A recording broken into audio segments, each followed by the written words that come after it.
क्या आपने कभी सोचा है किसी को होम लोन 8.5% के रेट ऑफ इंटरेस्ट पे मिल रहा है, किसी को पर्सनल लोन 11% के रेट ऑफ इंटरेस्ट पे मिल रहा है। आखिर ये रेट डिसाइड कैसे होता है? क्या ये रेट बैंक अपने मन से ही डिसाइड करता है या इसके पीछे कुछ लॉजिक है, कुछ साइंस है?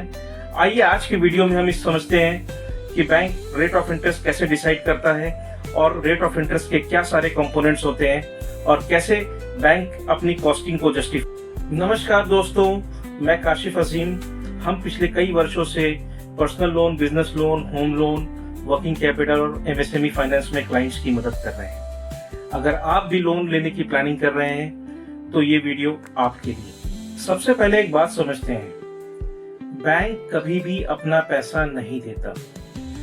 बैंक आम लोगों का पैसा लेवरेज करता है, जैसे कि लोग बैंक्स में सेविंग्स अकाउंट खुलाते हैं, बैंक में करंट अकाउंट खुलवाते हैं, बैंक में फिक्स्ड डिपॉजिट ओपन कराते हैं। तो ये जो सारा फंड्स बैंक के अंदर अरेंज होता है, बैंक इसको आगे लेवरेज करता है for the purpose of loan, ताकि इससे और पैसा कमा करके उन क्लाइंट्स को वापस लौटाया जा सके। एक रेट ऑफ इंटरेस्ट को डिसाइड करने के लिए काफी सारे कंपोनेंट्स होते हैं, जिसमें कि 4-5 कंपोनेंट्स मैं आपको बताता हूं।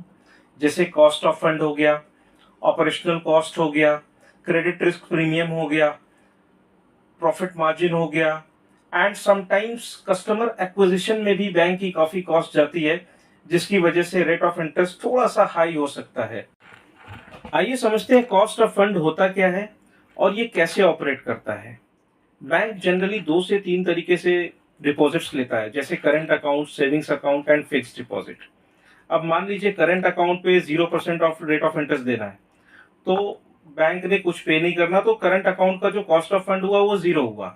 सेविंग अकाउंट पे 3% का देना है, तो सेविंग अकाउंट का कॉस्ट ऑफ फंड जो है आपका 3% का हो गया। एंड इसी तरीके से फिक्स डिपॉजिट 7% पे अगर बैंक ने उठाया है तो बैंक को आगे 7% देना है। तो अगर आप इसका एवरेज करेंगे तो आपका लमसम 5 to 6% का कॉस्ट ऑफ फंड्स बैंक का आता है, जिसपे बैंक पैसा अरेंज करता है। इन चारों कंपोनेंट्स को जब हम ऐड करते हैं तब आपका फाइनल रेट ऑफ इंटरेस्ट निकल के आता है, जैसे कि cost of fund, operating cost, risk premium and profit margin.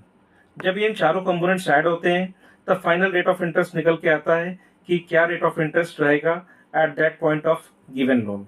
अब मान लीजिए कि कॉस्ट ऑफ फंड होता है 5.5%, रेट ऑफ इंटरेस्ट होता है 0.8%, ऑपरेटिंग कॉस्ट होता है 1.5% एंड प्रॉफिट मार्जिन होता है 1.2%।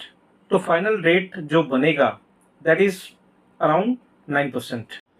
दो अलग अलग कस्टमर को दो अलग अलग रेट क्यों? ऐसी नाइंसाफी क्यों? बैंक जब भी आपका रेट डिसाइड करता है तो बैंक 2-3 कंपोनेंट्स को रिव्यू करता है, जैसे कि रिस्क कंपोनेंट, कितना रिस्की प्रोफाइल है, एंड आपका कस्टमर प्रोफाइल, आपकी इनकम कैसी है, आपका सिबिल स्कोर कैसा है। इन सारे कंपोनेंट्स को जब बैंक रिव्यू करता है तो उसी के बेसिस पे बैंक डिसाइड करता है किसको क्या रेट ऑफ इंटरेस्ट देना है। तो दोस्तों बात बिल्कुल सिंपल है, जब भी bank rate of interest decide करता है, अपना कॉस्ट ऑफ फंड देखता है, अपना ऑपरेटिंग कॉस्ट देखता है, कस्टमर का रिस्क देखता है एंड अपना प्रॉफिट देखता है। तो इन सारे कंपोनेंट्स को ऐड करके जो रेट ऑफ इंटरेस्ट बनता है उसी के अकॉर्डिंग आपको रेट ऑफ इंटरेस्ट मिलता है। अगर आप होम लोन, बिजनेस लोन या पर्सनल लोन या किसी भी तरीके के लोन के बारे में बेस्ट रेट ऑफ इंटरेस्ट या बेस्ट बैंक की तलाश कर रहे हैं तो नीचे दिए हुए नंबर पे आप हमें कांटेक्ट करें।